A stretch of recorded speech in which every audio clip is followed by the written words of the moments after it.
નમસ્કાર વિદ્યાર્થીઓ, ગયા લેક્ચરમાં આપણે ટીબી વિશે એટલે કે ક્ષય રોગ વિશે આપણે ટ્યુબરક્યુલોસિસ વિશે વાત કરી હતી, પણ એ લેક્ચર થોડો અધૂરો રહી ગયો હતો. હવે આ લેક્ચરમાં આપણે જ્યાંથી બાકી હતું ત્યાંથી આપણે ટીબી રોગ વિશે જાણકારી મેળવવાની છે. એમાં આપણે છેલ્લે આપણે અહીંયા સુધી આપણે પૂરું કરેલું હતું, બરાબર છે. આ બધું સમયગાળાની ગણતરી ને પ્રોલોંગેશન પાઉચ બધું આપણે જોઈ લીધું હતું. હવે આજે આપણે વાત કરવાની છે ટીબીની સારવાર અને કેટેગરી મુજબના બોક્સ, બરાબર છે. મેં તમને કીધું હતું ગયા લેક્ચરમાં કે એક રેડ કલરનું બોક્સ અને એક બ્લુ કલરનું બોક્સ હોય છે જેમાં દવાની કીટ રાખેલી હોય છે.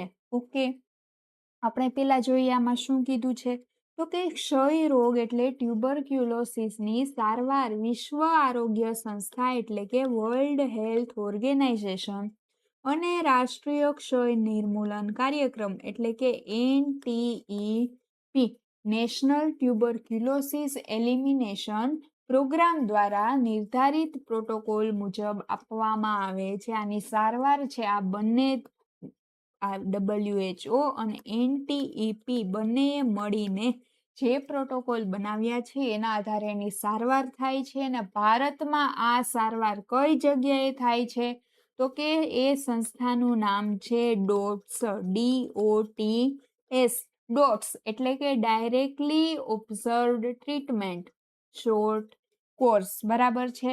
Directly observe treatment short course નામની સંસ્થા છે, સેન્ટર છે, ત્યાં વિના મૂલ્યે એટલે કે ફ્રીમાં ટીબીની સારવાર થાય છે. ક્યાં, તો કે આપણા ભારતમાં.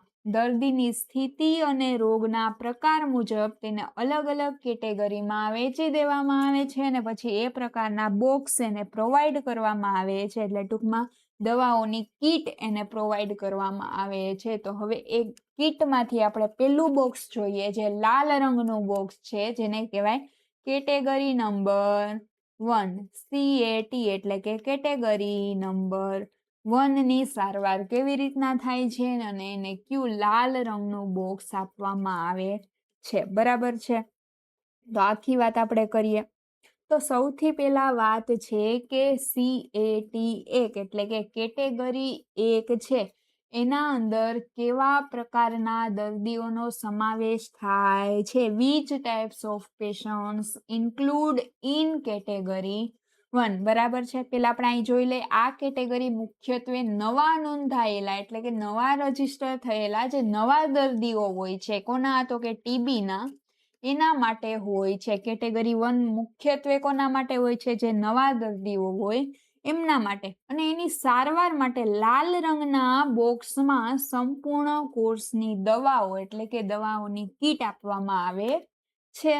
પછી કીધું કે which types of patients include in category 1, તો એમાં પેલું છે ગળફામાં ક્ષય રોગના જીવાણુ ધરાવતા એટલે કે સ્પુટમ પોઝિટિવ હોય એવા દર્દીઓનો સમાવેશ કેમાં થાય છે, કેટેગરી નંબર 1, કેમાં, લાલ બોક્સની અંદર, બરાબર છે. જે નવા કેસો હોય જેમાં સ્પુટમ પોઝિટિવ હોય એનો સમાવેશ લાલ બોક્સમાં થાય છે, કેટેગરી 1માં થાય છે. જે દર્દીઓના ગળફાની તપાસમાં પ્રથમ વખત ક્ષયના જીવાણુ જોવા મળે છે.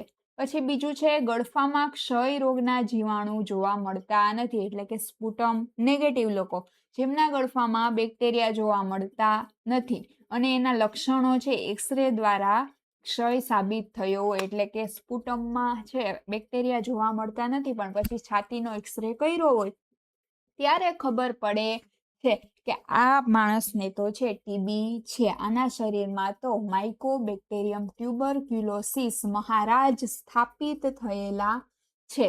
ઓકે, એવા લોકોનો સમાવેશ પણ ક્યાં થાય છે, લાલ બોક્સમાં. એટલે ટૂંકમાં સ્પુટમ પોઝિટિવ અને સ્પુટમ નેગેટિવ બંનેનો સમાવેશ કેમાં થાય છે, લાલ બોક્સમાં, જે નવા કેસો છે, બરાબર છે. પછી છે ફેફસા સિવાયના શરીરના અન્ય ભાગમાં ક્ષય રોગના નવા કેસો હોય એટલે કે એક્સ્ટ્રા પલ્મોનરી ટીબી હોય એ બધાનો સમાવેશ કેમાં થાય છે? લાલ બોક્સની અંદર થાય છે. પણ અહીંયા ખાસ ત્રણેય વસ્તુમાં શું ચિહ્નિત કરેલું છે થિયરીમાં? નવા કેસો, નવા કેસો, નવા કેસો. સ્પુટમ પોઝિટિવ, સ્પુટમ નેગેટિવ ને એક્સ્ટ્રા પલ્મોનરી ત્રણેયના જે નવા કેસો છે એ લાલ બોક્સની અંદર આવશે. બરાબર છે?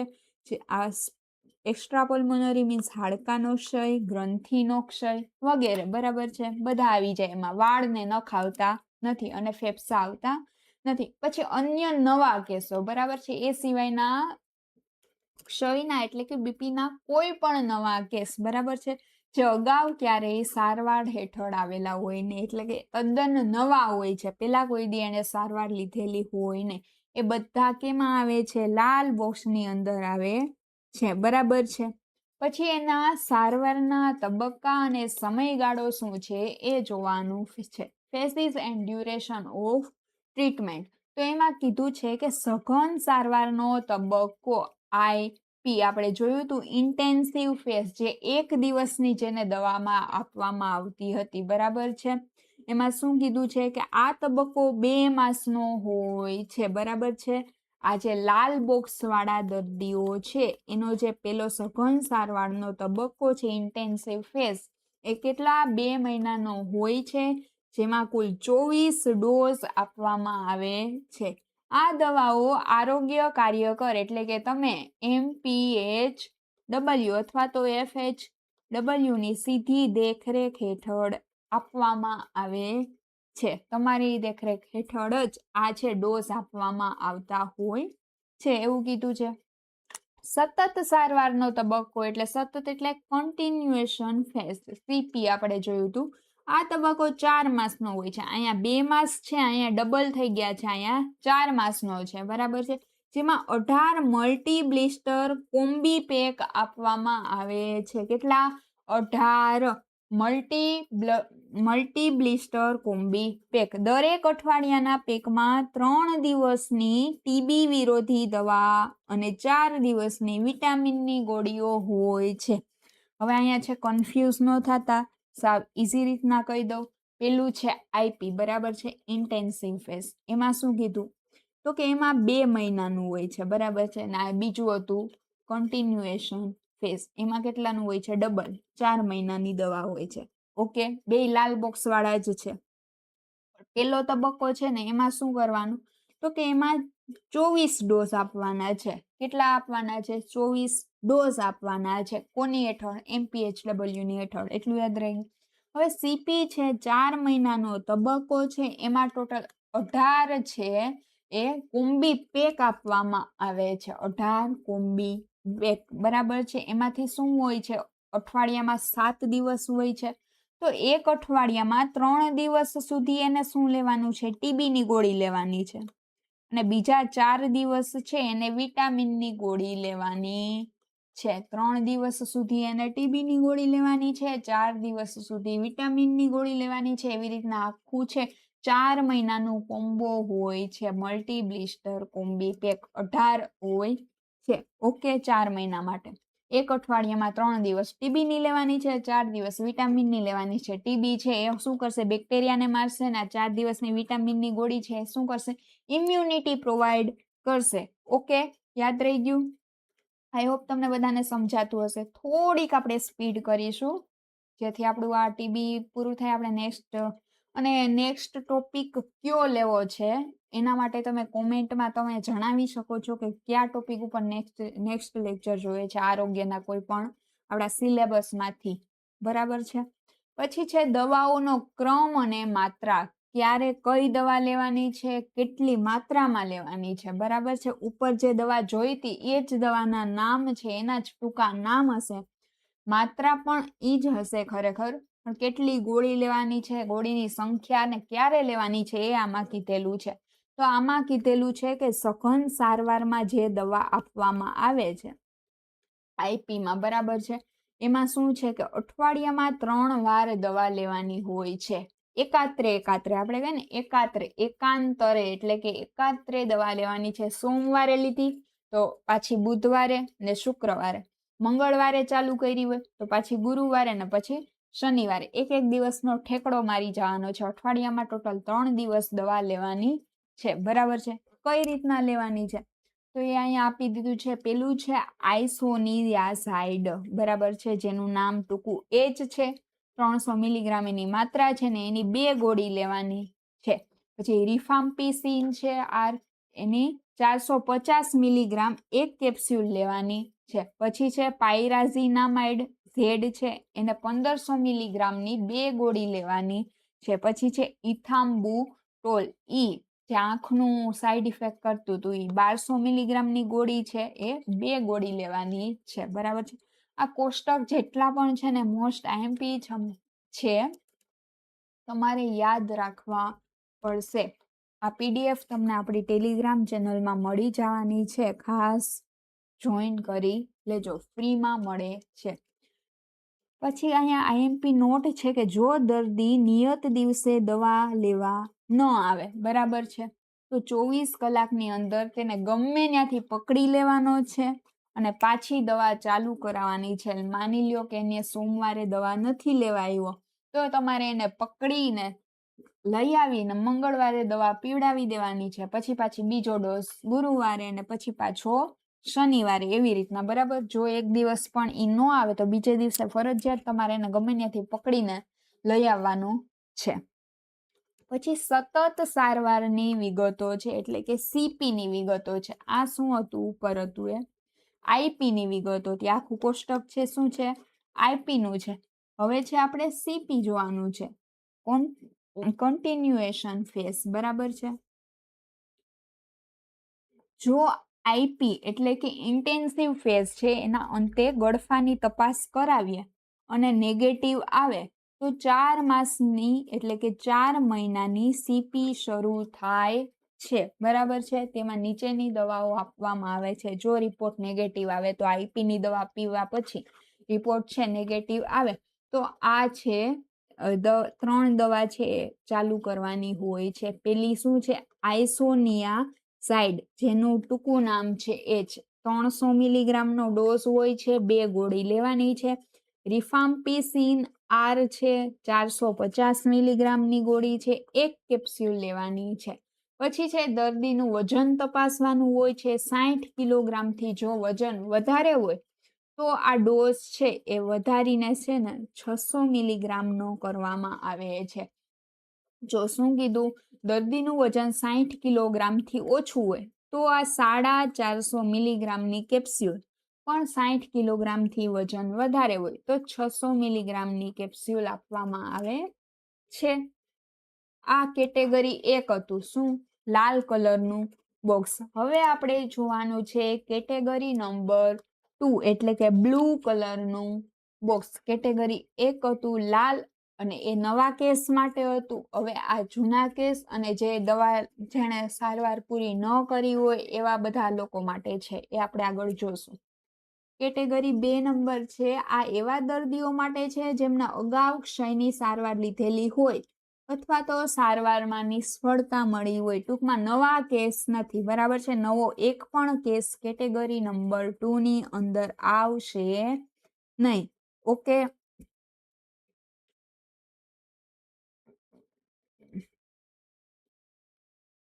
હવે છે કેટેગરી 2 ના દર્દીના પ્રકારો. કેવા દર્દીઓ છે જે કેટેગરી નંબર 2 માં આવે છે, બ્લુ બોક્સમાં આવે છે? તો પેલું છે રિપ્લેસ કેસ. બરાબર છે. રિપ્લેસ નહીં, રિલેપ્સ કેસ. શું છે? રિલેપ્સ કેસ એટલે કે અગાઉ સારવાર છે આખી પૂરી કરી લીધી હોય છે અને ફરીથી એને છે ટીબીનો ચેપ લાગે છે અથવા તો ટીબીના બેક્ટેરિયા એની ટેસ્ટની અંદર, એના ગળફાની અંદર અથવા તો એની છાતીની અંદર દેખાયા હોય છે. એવા પેશન્ટ છે જેણે પેલા ટીબી થઈ ગયો તો ત્યારે એને દવા લઈ લીધી હતી ને ટીબી એને મટી ગયો તો, પણ ફરીથી જેને ટીબી થયો છે એને કહેવાય રિલેપ્સ કેસ. પછી છે ફેલ્યોર કેસ. જેને પેલા ટીબી થયો તો, એની સારવાર ચાલુ હતી પણ એ સારવારની કોઈ અસર દેખાણી નહીં. સારવાર થઈ, દવા લીધી, છતાં એના ગળફામાં જીવાણુ પોઝિટિવ હતા. એને કહેવાય ફેલ્યોર કેસ, એટલે કે આખું જે ટેસ્ટિંગ હતું બધું ફેલ ગયું, એની ટ્રીટમેન્ટ હતી ફેલ ગઈ હોય એવો કેસ. પછી બીજું છે સારવાર અધૂરી છોડ્યા પછીના કેસ, બરાબર છે. જેને ટીબી થયો તો સારવાર કરી, થોડીક દવા પીધી, હવે તો મને મટી ગયું છે, હવે મને દવાની જરૂર છે નહીં, એવા કેસ, બરાબર છે. એને કહેવાય TAD, ટ્રીટમેન્ટ આફ્ટર ડિફોલ્ટ, બરાબર છે. અધૂરી દવા છોડી દીધી, પોતે દવા છોડી દીધી પણ આગળ જતા પછી પાછી તકલીફ થઈ તો પછી પાછા દોડતા દોડતા આવે, ડોક્ટર ડોક્ટર મને તો મટી ગયું તું, પાછું કેમ આવ્યું? તો ડોક્ટરે કીધું હતું કે કોર્સ પૂરો કરો, પણ નહીં, કોર્સ તો પૂરો કરવો નથી. જે દર્દીએ 1 માસ કે તેથી વધુ સમય માટે સારવાર બંધ કરી દીધી હોય એને પાછો ઉછાળો મારે છે શરીરની અંદરથી. બેક્ટેરિયાને તો મજા આવી જાય કે દવા બંધ થઈ ગઈ, હાલો બધાય દોડો દોડો દોડો, ફેફસાની અંદર દોડો, શરીરની અંદર દોડો, બરાબર છે. એવા લોકો છે. પછી અન્ય છે ફેફસા સિવાયના અવયવોમાં ફરીથી ઉથલો મારેલો કેસ, કે ફેફસા સિવાય પલ્મોનરી સિવાયના જે હોય એક્સ્ટ્રા પલ્મોનરી, બરાબર છે, કેસીસ, એવા લોકો કે ફેફસા સિવાયના બીજા અંગોમાં ટીબી થયેલો હોય ને દવા મૂકી દીધી હોય અથવા તો મટી ગયું હોય ને પાછો ફરીથી ઉથલો માર્યો હોય, એવા કેસો, જે નવો કેસ હોતો નથી, બરાબર છે. બધાય ટૂંકમાં બધી પ્રકારના જૂના કેસ છે એ જ આમાં સમાવેશ થાય છે. આમાં એક અહીંયા ફૂલ ફોર્મ છે TAD નું ફૂલ ફોર્મ ખાસ યાદ રાખજો, શું છે? ટ્રીટમેન્ટ આફ્ટર ડિફોલ્ટ, બરાબર છે. આ ખાસ યાદ રાખજો. પછી છે સારવારનો સમયગાળો અને ઇન્જેક્શન, ડ્યુરેશન એન્ડ ઇન્જેક્શન છે, બરાબર છે. એમાં પહેલું છે સઘન સારવાર ને બીજું છે સતત સારવાર. સઘન સારવાર એટલે આઈપી ઇન્ટેન્સિવ ફેઝ અને આ કન્ટિન્યુએશન ફેઝ, બરાબર છે. તો એમાં શું કીધું બ્લુ બોક્સમાં? તો કે સઘન સારવારમાં 3 મહિના સુધીનો ડોઝ હોય છે. એમાં કેટલા ડોઝ હોય છે? ટોટલ 36 ડોઝ હોય છે. 1 મહિનાના 12 ડોઝ, 3 મહિનાના 36 ડોઝ, એવી રીતના, બરાબર છે. 12 તેરી 36 થાય ને, એવી રીતના 3 મહિના સુધીના આખો સારવાર હોય છે. એમાં 36 ટોટલ ડોઝ હોય છે. પહેલા 2 મહિના માટે સ્ટ્રેપ્ટોમાઇસિનનું 0.75 ગ્રામનું ઇન્જેક્શન આપવામાં આવે છે, બરાબર છે. સ્ટ્રેપ્ટોમાઇસિનનું 0.75 ગ્રામનું ઇન્જેક્શન પહેલા 2 મહિનામાં આપવામાં આવે છે. ઓકે, કેમાં? તો કે ઇન્ટ્રામસ્ક્યુલર સ્નાયુમાં આપવામાં આવે છે, ચામડીમાં ને ઇન્ટ્રાડર્મલ નથી. આ ખાસ યાદ રાખજો, ઉપર ઇન્ટ્રાડર્મલ હતું, ઇન્ટ્રામસ્ક્યુલર છે એટલે સ્નાયુની અંદર આપવામાં આવે છે. આ બધી વસ્તુ નાની નાની છે ને, તમને એક્ઝામમાં બહુ જ ઉપયોગી બની શકે છે, એટલે ખાસ યાદ રાખજો. આ જે સઘન સારવાર બ્લુ બોક્સ છે એની અંદર સઘન સારવાર છે, એમાં જે ઇન્જેક્શન આપવામાં આવે સ્ટ્રેપ્ટોમાઇસિનનું એ ઇન્ટ્રા છે મસ્ક્યુલર આપવામાં આવે છે. સતત સારવાર છે એ 5 મહિનાની હોય છે. અહીંયા 3 મહિનાની હતી, 36 ડોઝ હતા. 5 મહિનાની છે, એમાં શું છે? તો કે 22 અઠવાડિક બ્લિસ્ટર પેક હોય છે. 22 અઠવાડિયા માટેનું બ્લિસ્ટર પેક હોય છે, એટલું જ છે આમાં, બરાબર છે. હવે ડાયરેક્ટ દવાઓના છે ડોઝ આપેલા છે. ડોઝનો આખો છે કોષ્ટક આપેલું છે. સઘન સારવાર છે આઈપી, જેમ ઉપર હતું લાલ બોક્સમાં એવી રીતના સેમ ટુ સેમ આમાં પણ આઈપી ઇન્ટેન્સિવ ફેઝના છે 3 મહિના માટેની દવાઓ છે, એની વિગત આપેલી છે. પેલું છે આઇસોનિયાઝાઇડ એટલે કે H. દવાઓ બધામાં સેમ જ છે, બસ ડોઝ અલગ અલગ છે. આમાં 300 મિલીગ્રામ છે, 2 ગોળી. રિફામ્પિસિન R 450 મિલીગ્રામ, 1 કેપ્સ્યુલ. પાયરાઝિનામાઇડ Z છે 1500 મિલીગ્રામ, 2 ગોળી. પછી ઇથામ્બુટોલ છે, ઈ છે 1200 મિલીગ્રામ, 2 ગોળી, બરાબર છે. આ બધી વસ્તુ છે ને સમજાવવા કરતા છે ને આ કોષ્ટક વસ્તુ છે ને એ તમારે ગોખવાની છે. તમે સામ દામ દંડ ભેદ કાંઈ પણ કરો, તમારે આ કોષ્ટકો છે તમારે ગોખવાના જ રહેશે. ઓકે, એક્ઝામમાં ડાયરેક્ટ પૂછાઈ શકે છે એટલા માટે. પછી છે સતત સારવારના 5 મહિનાની દવાઓ. એમાં છે એક છે આઇસોનિયાઝાઇડ H, પછી છે રિફામ્પિસિન R અને છે ઇથામ્બુટોલ આ 3 દવાઓ છે કન્ટિન્યુઅસ ફેઝમાં આપવામાં આવે છે. પછી આઈએમપી નોટ છે કે જો ઇન્ટેન્સિવ ફેઝના અંતે ગળફાની તપાસ પોઝિટિવ રહે તો આઈપી ને વધુ 1 માસ માટે લંબાવવામાં આવે છે. બરાબર. જો નેગેટિવ આવે ઇન્ટેન્સિવ ફેઝ પછી નેગેટિવ રિપોર્ટ આવે ગળફાનો તો ડાયરેક્ટ કન્ટિન્યુએશન ફેઝ ચાલુ કરવામાં આવે. પણ જો આઈપી ના અંતે પોઝિટિવ રિપોર્ટ આવે એટલે કે હજુ જીવાણુઓ ગળફામાં દેખાય છે તો આઈપી છે એને 1 મહિના માટે વધારે લંબાવવામાં આવે છે. એને કહેવાય છે પ્રોલોંગેશન પીરિયડ. બરાબર છે. પ્રોલોંગેશન કહેવાય છે.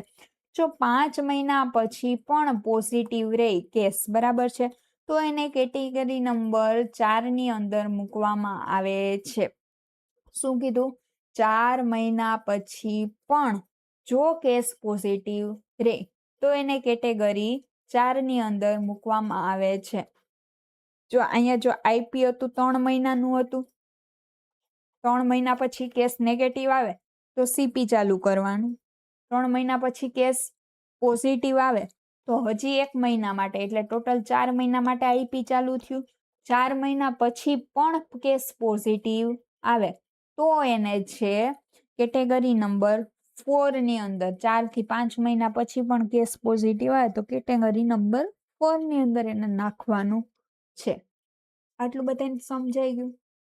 હવે આપણે જોવાનું છે multi drug resistant TB MDR TB category number 4.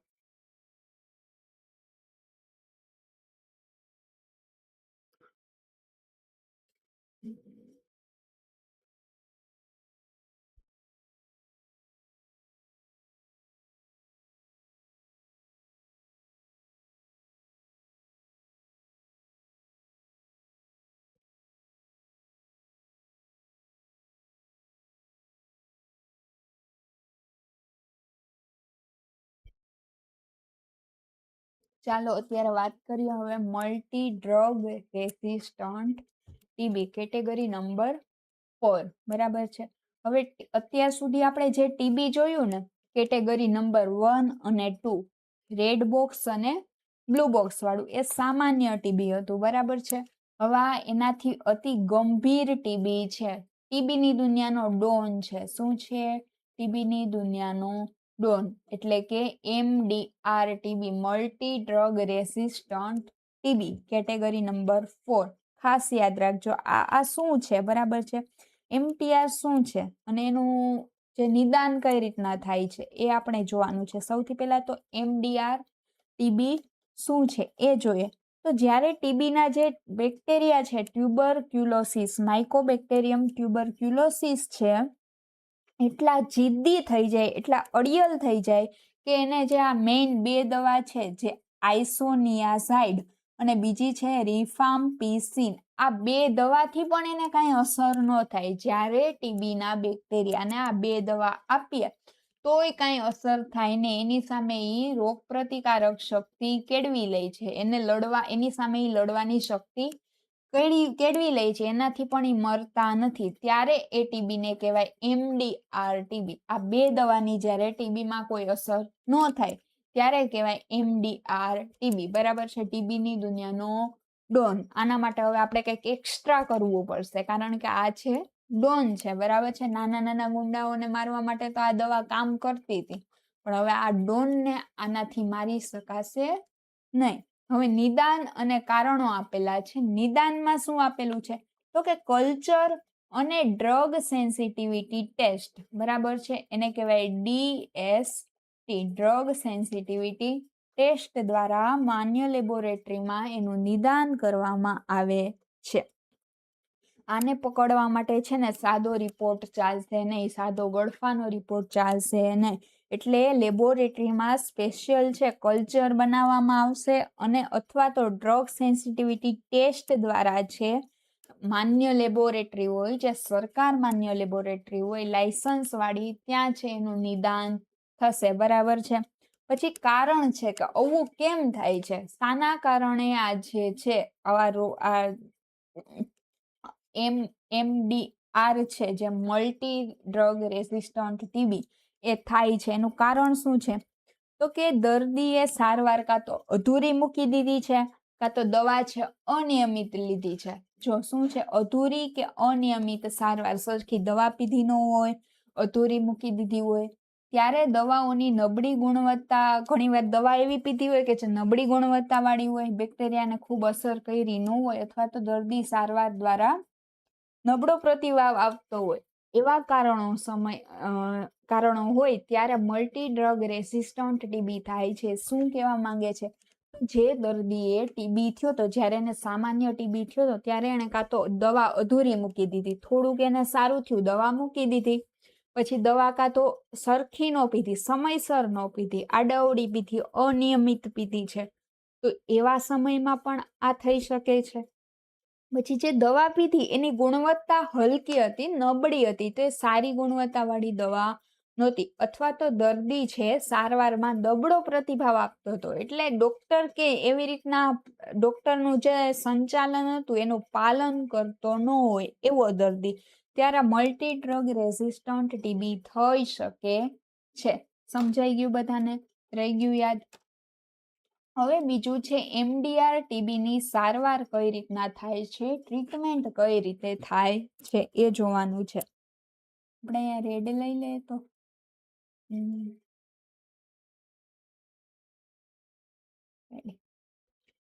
MDR ટીબીની સારવાર, બરાબર છે, ટ્રીટમેન્ટ ઓફ એમડીઆર ટીબી. હવે આની સારવાર છે ને ખૂબ જ લાંબી ચાલે છે, કારણ કે આ ડોન છે, આ કઈ સામાન્ય ગુંડો છે નહીં, ટીબીનો ડોન છે, બરાબર છે. એટલે આ લાંબી સારવારને નોર્મલ સેન્ટર ઉપર કરવામાં આવશે નહીં. એના માટે એક સ્પેશિયલ છે સેન્ટર છે જેને કહેવાય છે ડોટ્સ પ્લસ. શું કહેવાય છે? Dots plus. આ સાઇટ ઉપર, એટલે કે આ સેન્ટર પર એની સારવાર કરવામાં આવશે. નોર્મલ સેન્ટર ઉપર એમડીઆર ટીબીની ટ્રીટમેન્ટ થશે નહીં. પછી શું કીધું છે? તો કે સઘન સારવાર, એટલે કે આઈપી ઇન્ટેન્સિવ ફેઝ છે 6 થી 9 મહિનાનો હોય છે. બધા માટે સમયગાળા અલગ અલગ છે, એ ખાસ યાદ રાખજો. ઇન્ટેન્સિવ ફેઝ અને કન્ટિન્યુએશન ફેઝના સમયગાળા બધા માટે અલગ અલગ છે. પછી બ્લુ બોક્સ હોય, રેડ બોક્સ હોય કે આ એમડીઆર ટીબી હોય, ત્રણેયના અલગ અલગ છે, તમારે ખાસ યાદ રાખવાના રહેશે. આમાં શું છે? 6 થી 9 મહિનાનું છે, બરાબર છે, જેમાં 6 દવાઓનો ઉપયોગ થાય છે. 6 દવાના નામ અહીંયા આપેલા છે, એ તમે વાંચી લેજો, અને એના નાના શોર્ટ નામ બી આપેલા છે, તમને પીડીએફ આપેલી છે, એમાંથી વાંચી લેજો. પછી છે કન્ટિન્યુઅસ ફેઝ, સતત સારવાર, એ છે 18 મહિનાની હોય છે. આ કેટલી? 6 થી 9 મહિનાની હોય છે ને 9 દુ 18, આ 18 મહિનાની હોય છે, બરાબર છે. જેમાં કેટલી? 4 દવાઓનો, આમાં 6 દવા વપરાય છે, આમાં 4 દવાઓનો ઉપયોગ થાય છે. નામ અહીંયા આપેલા છે: લિવોફ્લોક્સાસિન, ઇથિઓનેમાઇડ, ઇથામ્બુટોલ ને સાયક્લોસેરિન, બરાબર છે. પછી અન્ય દવાઓના નામ આપેલા છે અહીંયા. પાયરિડોક્સિન છે 100 મિલીગ્રામ. પછી છે para amino salicylic acid, PAS, para amino salicylic એસિડની જરૂર મુજબ ઉપયોગ થઈ શકે છે. જો ડોક્ટરને લાગે કે આ ઉપર જે દવાઓ આપેલી છે એ સિવાયની પણ કોઈ દવાની જરૂર છે, આમાંથી આ બેમાંથી કોઈ પણ એક, તો એનો એટલો ડોઝ છે ઉપયોગ કરી શકાય છે, પણ ડોક્ટરની સલાહ મુજબ, બરાબર છે. બાકી મુખ્યત્વે છે આ એટલી, એક આ 6 આઈપીમાં અને આ 4 દવાઓ છે સીપીમાં યુઝ કરવામાં આવે છે. ઓકે, બરાબર છે.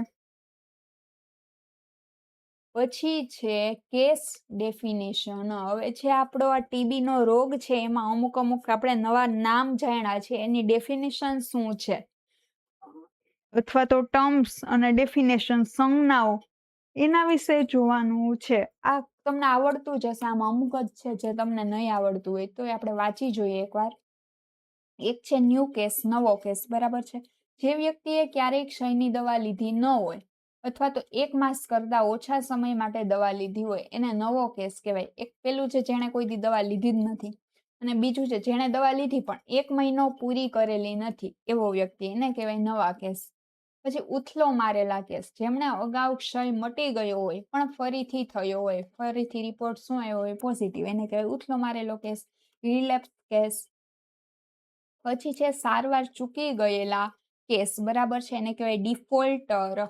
બરાબર, જે દર્દી 1 માસ કરતા વધુ સમય માટે દવા લીધા પછી 2 માસ કે તેથી વધુ સમય માટે દવા બંધ કરી દે છે, એને કહેવાય સારવાર ચૂકી ગયેલા કેસ. બરાબર છે, જેણે પેલા દવા લીધી, 1 મહિનાથી વધુ સમય માટે દવા ખાધી, પછી 2 કે તેથી વધારે સમય માટે દવા એને બંધ કરી દીધી, 2 મહિના સુધી એને સતત દવા પીધી જ નહીં, એને કહેવાય એ સારવાર ચૂકી ગયા, ડિફોલ્ટ. બરાબર છે, ડિફોલ્ટર. આ વ્યાખ્યાઓ યાદ રાખજો, પરીક્ષામાં જરૂરી છે, આઈએમપી છે. સારવાર નિષ્ફળ ગયેલા કેસ એટલે કે ફેલિયર કેસ. આ તો તમને નામ ઉપરથી ખબર પડી જશે કે જેણે દવા લીધી હતી, જેને ટીબી થયું હતું, દવા લીધી હતી, પૂરેપૂરી દવા પૂરી કરી હતી, પણ 5 મહિનાના અંતે કે પછી ગમે ત્યારે ગળફાનો રિપોર્ટ પાછો પોઝિટિવ આવે, દવા પૂરી કરી તોય ટીબી મટ્યો નહીં, એને કહેવાય ફેલિયર કેસ. પછી છે XDR TB, extensively drug resistant TB. બરાબર છે, જેને કહેવાય MDR ટીબી કરતા પણ વધુ ગંભીર ટીબી હોય, એને કહેવાય XDR ટીબી. જે આપણે ઉપર જોયું હતું ટીબી ઓનોડોન, MDR multi drug resistant TB, એને આપણે શું કીધું હતું, ટીબી નો ડોન કીધો હતો. બરાબર, પણ આ એનો પણ બાપુજી છે, એનો પણ ડોન છે. બરાબર છે, એના કરતા પણ વધુ ગંભીર સ્થિતિ છે, એને કહેવાય એક્સટેન્સિવલી ડ્રગ રેસિસ્ટન્ટ ટીબી. પછી છે PMDT એટલે કે programmatic management of drug resistant TB. Drug resistant ટીબીના સંચાલન માટેનો આ કાર્યક્રમ છે. બરાબર છે, ડ્રગ રેસિસ્ટન્ટ ટીબીના સંચાલન માટેનો જે કાર્યક્રમ છે એને કહેવાય PMDT. એનું ફૂલ ફોર્મ ખાસ નોંધી લેજો, તમારી નોટ્સમાં લખી લેજો, programmatic management of drug resistant TB. હવે છે અટકાયત અને નિયંત્રણ એટલે કે ટીબીને અટકાવવાના ઉપાયો આપેલા છે, ટીબીને કંટ્રોલ કઈ રીતના કરવાનું છે. બરાબર છે, અને એના પછી આપણે જોવાનું છે RNTCP. સૌથી પહેલા તો આપણે આ જોઈ લઈએ કે એને અટકાવવાનું કઈ રીતના છે. તો એમાં સૌથી પહેલા તો WHO છે, એનો એક નિયમ છે, WHO વર્લ્ડ હેલ્થ ઓર્ગેનાઇઝેશન છે, એણે એક નિયમ બહાર પાડ્યો છે ટીબીને નિયંત્રણમાં લાવવા માટે. બરાબર છે, કે WHOએ એવું કીધું છે એની વ્યાખ્યા મુજબ, ક્યારે આપણે એમ કહી શકીએ કે ટીબી છે નિયંત્રણમાં આવ્યો છે, કંટ્રોલમાં છે, તો કે જ્યારે 0 થી 14 વર્ષની ઉંમરના બાળકોમાં, શું કીધું છે, 0 થી 14 વર્ષની ઉંમરના બાળકોમાં ક્ષયનો પ્રિવેલન્સ એટલે કે ક્ષય છે એમાં ચેપનો જે રેટ છે, દર છે, 1% ઓછો થાય ત્યારે છે એ નિયંત્રણમાં આવ્યો એવું કહેવાય છે. 1% પણ ઓછો, 0 થી 14 વર્ષની ઉંમરમાં એનો રેટ હોવો જોઈએ. કોનો? તો કે ક્ષયનો, ટીબીનો. ભારતમાં કેટલો છે? બરાબર, કે કહું, હાલમાં ભારતમાં આ દર કેટલો છે? 40% જેટલો છે. હું શું કીધું? 1% પણ નીચે હોવો જોઈએ, 1% પણ નીચે. ભારતમાં 40% છે. વિચાર કરો કેટલો આગળ છે આપણો દેશ, કેટલો આગળ છે ટીબીમાં. રાષ્ટ્રીય પુરસ્કાર સન્માનિત છે આપણો દેશ તો ટીબીની બાબતમાં. પછી એક BCG રસી છે, BCG વેક્સિન, કે જે ક્ષયની રસી છે, કે બાળકોમાં ગંભીર ક્ષય અટકાવવા માટે જન્મ સમયે જ છે એનું રસીકરણ કરવામાં આવે ત્યારે એને BCG ની વેક્સિન આપવામાં આવે છે, જેથી એનામાં ક્ષયના ચાન્સીસ રહેતા નથી. પછી કેસ શોધવા માટે શું કરવાનું? તો કે શંકાસ્પદ લક્ષણો હોય, 2 અઠવાડિયાથી વધુ જેને ખાંસી હોય એનો રિપોર્ટ કરાવવાનો હોય છે. બરાબર છે, એટલે કે 2 અઠવાડિયાથી વધુ ખાંસી ધરાવતા દર્દીઓના 2 ગળફાની તપાસ કરાવવાની છે. 2 ગળફા તમને ખબર પડી ગઈ, એક તાત્કાલિક સારવાર વાળો ગળફો અને બીજો મોર્નિંગ ગળફો, એટલે સવારનું જે ટેસ્ટિંગ કરવાનું હોય સવારના ગળફાનું એટલે કે 2 ગળફાની તપાસ ક્યાં કરવાની છે? તો કે DMC એટલે કે ડાયગ્નોસ્ટિક માઇક્રોસ્કોપી સેન્ટર, આ જગ્યાએ એના 2 ગળફાની છે તપાસ કરાવવાની હોય છે. પછી ઓપીડી સર્વેલન્સ છે, તો કે દવાખાનાની ઓપીડીમાં આવતા દર્દીઓ જેટલા પણ છે એમાંથી 2 થી 3% કેસો છે કેવા હોય છે? ક્ષયના શંકાસ્પદ હોય છે. તો એમાં એવા કેસોમાં છે તમારે તરત એના ગળફાનું ટેસ્ટિંગ કરવું જોઈએ. આ એટલી બાબતોનું તમે ધ્યાન રાખો તો તમે છે ક્ષયને અટકાવી શકો છો અથવા તો કંટ્રોલમાં લાવી શકો છો.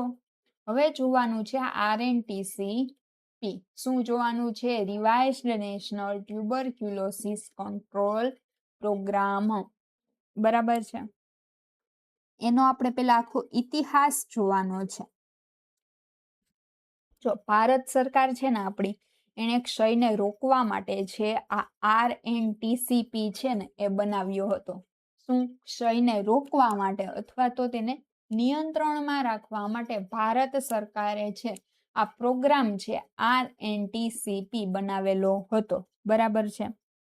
એમાં એક આવશે NTP. પેલા આપણે આ જોઈ લઈએ ફકરો આમાં. તો કે ભારતમાં ટીબીના નિયંત્રણ માટે વર્ષોથી વિવિધ કાર્યક્રમો અમલમાં છે. ક્ષય રોગ એ માઇકોબેક્ટેરિયમ ટ્યુબરક્યુલોસિસ થી થાય છે. આ બધું તમે ભણી જ ગયા છો કે આ રોગના વ્યાપને રોકવા માટે દર્દીઓને સચોટ સારવાર પૂરી કરવા માટે ભારત સરકારે છે આ પ્રોગ્રામની રચના કરી હતી. મેં કીધું એમ જ. હવે આ ઉત્ક્રાંતિ ને ઐતિહાસિક ટૂંકમાં હિસ્ટ્રી છે. બરાબર છે. આ શું છે? એની હિસ્ટ્રી છે આ પ્રોગ્રામની. હિસ્ટ્રીમાં સૌથી પહેલા તો છે NTP, રાષ્ટ્રીય ક્ષય રોગ કાર્યક્રમ. NTP એ આપણે જોવાનું છે. એનું ફૂલ ફોર્મ છે, ખાસ યાદ રાખજો NTP નું, નેશનલ ટ્યુબરક્યુલોસિસ કંટ્રોલ પ્રોગ્રામ. એને કહેવાય NTP. 1962. બરાબર છે. NTP 1962. ગુજરાતી નામ છે રાષ્ટ્રીય ક્ષય રોગ નિયંત્રણ. હવે શું છે શોર્ટમાં કહી દઉં. આ તમે PDF તમારી પાસે છે, તમે વાંચવાના જ છો. ખાસ આ લેક્ચર પૂરો થાય પછી મટીરિયલ વાંચવા સૌને વિનંતી છે, કારણ કે લેક્ચર થોડીક સ્પીડમાં લીધેલો છે આપણે સિલેબસ પૂરો કરવા માટે. એટલે ફરીથી PDF જરૂર ને જરૂર વાંચજો લેક્ચર પછી, તમને ફ્રીમાં આપેલી જ છે. NTP 1962 કીધેલું છે કે જે આ ભારત સરકાર છે એને સૌ પ્રથમ 1962 છે આ કાર્યક્રમની શરૂઆત કરી હતી. કની? NTP ની શરૂઆત કે અહીંયા જ ખબર પડી જાય 1962 કરી હતી. બરાબર છે. પછી છે શરૂઆતમાં છે ને જ્યારે કાર્યક્રમ લોન્ચ કર્યો ને ત્યારે એના ટોટલ કેન્દ્રો કેટલા હતા? 10 કેન્દ્રો હતા. શરૂઆતમાં કેટલા કેન્દ્રો હતા? 10 હતા. બરાબર છે. જેમાંથી 390 ને અપગ્રેડ કરીને જિલ્લા ક્ષય કેન્દ્રો બનાવાયા હતા. બરાબર છે. સૌથી પહેલા 10 કેન્દ્રો કાર્યરત હતા, તેમાંથી 390 ને શું કર્યું? અપગ્રેડ કરી જિલ્લા ક્ષય કેન્દ્રો એટલે કે ડિસ્ટ્રિક્ટ ટીબી સેન્ટર બનાવવામાં આવ્યા હતા. પેલા 10 જ હતા, પછી એમાંથી કેટલા થયા? 390 થયા. બરાબર છે. અને જિલ્લા સ્તરે છે એના સ્પેશિયલ સેન્ટરો બનાવવામાં આવ્યા હતા ટીબી માટે. આ કાર્યક્રમનો મુખ્ય હેતુ શું છે? તો કે કેસ શોધવા, કેસ ફાઇન્ડિંગ. ટીબીના કેસો છે એને ગોતવા અને પછી એની સારવાર કરવી. બરાબર છે. આ એનો મુખ્ય હેતુ હતો. બરાબર છે. પણ છેલ્લી લીટી વાંચવી ફરજિયાત છે. જો કે આ કાર્યક્રમના પરિણામો એટલા બધા પ્રોત્સાહક રહ્યા ન હતા, એટલે કે ધાયરા પ્રમાણે એટલા બધા સારા પરિણામ રહેતા નહોતા. બરાબર છે. પછી જો એનું રિઝલ્ટ બહુ સારું ન આવ્યું એટલે 1992 એક નવો પ્રોગ્રામ આવ્યો, કાર્યક્રમ સમીક્ષા એટલે કે પ્રોગ્રામ રિવ્યુ. કે આ પ્રોગ્રામ હતો એનું શું, આ NTP હતું એનું શું રિઝલ્ટ આવ્યું એની સમીક્ષા કરવામાં આવી 1992. બરાબર છે. એમાં શું કીધું? તો કે 1962 છે જે NTP હતું એની નિષ્ફળતા ગઈ, એનું બહુ કઈ સારું રિઝલ્ટ ન આવ્યું.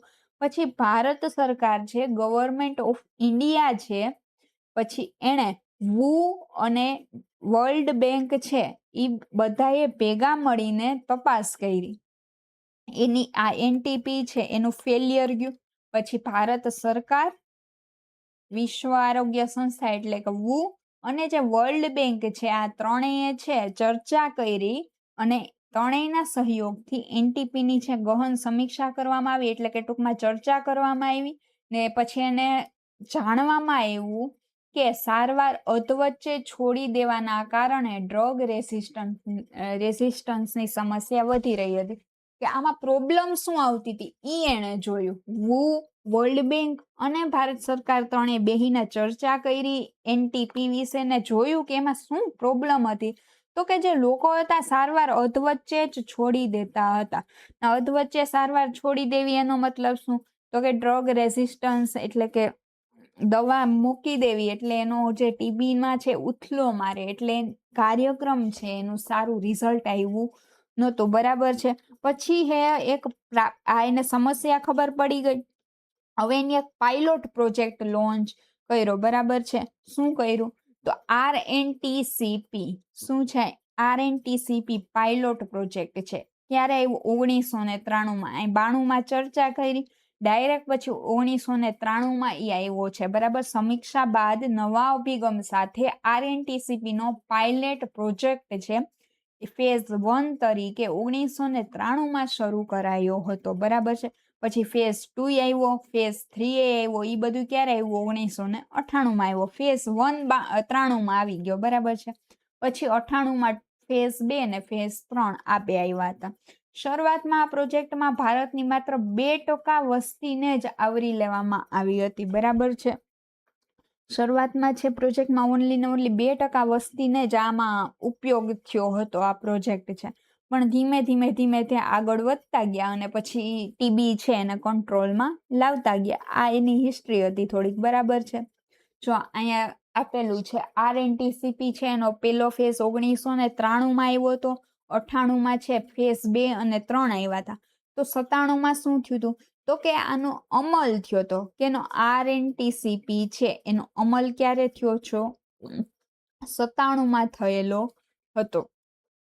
1997 વર્ષ 1997 થી સુધારેલ રાષ્ટ્રીય ક્ષય રોગ નિયંત્રણ કાર્યક્રમ એટલે કે RNTCP એનું ગુજરાતી છે. બરાબર છે. એ શું થયું હતું? સત્તાવાર રીતે અમલમાં આવ્યો હતો. ક્યારે? 1997માં. આ કાર્યક્રમ ડોટ્સ પદ્ધતિનો સ્વીકાર કરવામાં આવ્યો હતો. 1997માં આ જે પ્રોગ્રામ હતો એમાં શું થયું હતું? ડોટ્સ છે જે આપણે જોયું હતું ડાયરેક્ટલી ઓબ્ઝર્વ ટ્રીટમેન્ટ છે શોર્ટ કોર્સ, એને આમાં સ્વીકારવામાં આવેલું હતું. પછી 5મું છે સંપૂર્ણ રાષ્ટ્રીય વ્યાપ એટલે કે 2005 સુધીમાં, વર્ષ 2005 સુધીમાં RNTCP ને સમગ્ર દેશમાં છે લાગુ કરી દીધું હતું અને 100% વસ્તીને આ કાર્યક્રમ હેઠળ આવરી લેવાનું લક્ષ્ય પ્રાપ્ત કરવામાં આવ્યું. પેલા જો 2% જ હતું અહીંયા શરૂઆતમાં. અહીંયા 1998 સુધીમાં 2% વસ્તીને જ આમાં આવરી લીધી હતી. પણ 2005 સુધીમાં 100% ભારતની વસ્તીને આ કાર્યક્રમ હેઠળ આવરી લીધી ને પછી ક્ષય છે નાબૂદી, ભારતમાંથી ક્ષય ટીબી છે નાબૂદ થયો. બરાબર છે. આ એની હિસ્ટ્રી હતી. અહીંથી બધાને સમજાઈ ગયું. હવે આ RNTCP ના મુખ્ય હેતુઓ, ધ્યેય અને હેતુઓ આપેલા છે.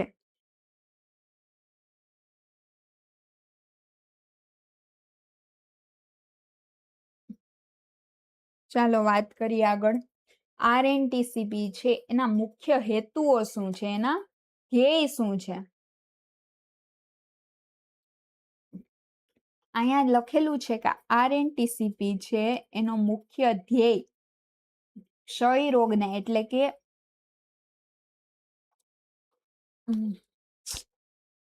ક્ષય રોગ એટલે કે ટીબીને કારણે થતી બીમારીઓ અને મૃત્યુ દર છે ઘટાડવાનો છે. બરાબર છે. ટીબીને આખું એ રીતના એને નષ્ટ કરવાનું અને એનું મૃત્યુ દર, ટીબીના લીધે જે મૃત્યુઓ થતા હતા એને અટકાવવાનો એનો મુખ્ય ધ્યેય હતો.